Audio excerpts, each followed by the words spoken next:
Je suis persuadé que la France dispose d'atouts considérables pour son redressement.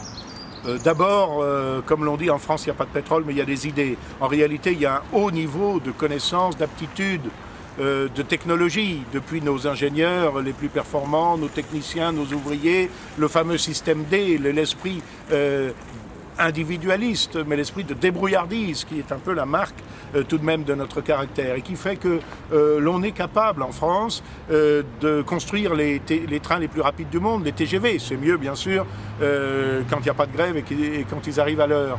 On est capable d'assembler l'avion Airbus qui rivalise avec Boeing.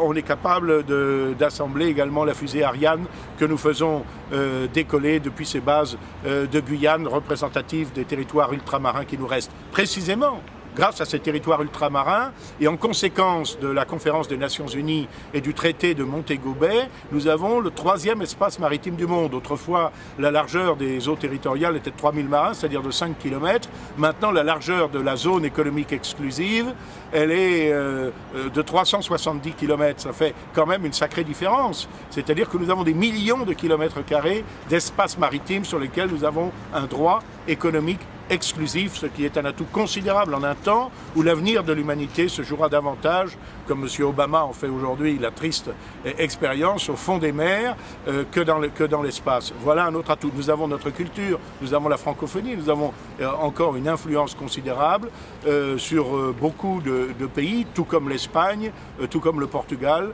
conserve des liens privilégiés avec les pays hispanophones ou lusophones. Nous pourrions, si nous avions une politique étrangère indépendante, ce qui ne veut pas dire hostile aux États-Unis d'Amérique, regrouper ces pays autour de nous, notamment dans le cadre d'une organisation des Nations Unies qui serait débarrassée des influences tiers-mondistes ou des utopies qui ont régné pendant longtemps, et nous pourrions avoir là une zone d'influence. Nous pourrions aussi utiliser nos atouts pour renouer avec la politique traditionnelle, tragiquement interrompue en 1917, d'amitié avec la Russie qui dispose d'immenses réserves naturelles, notamment en Sibérie, qu'elle n'est pas capable d'exploiter pour le moment, pour des raisons démographiques, pour des raisons économiques.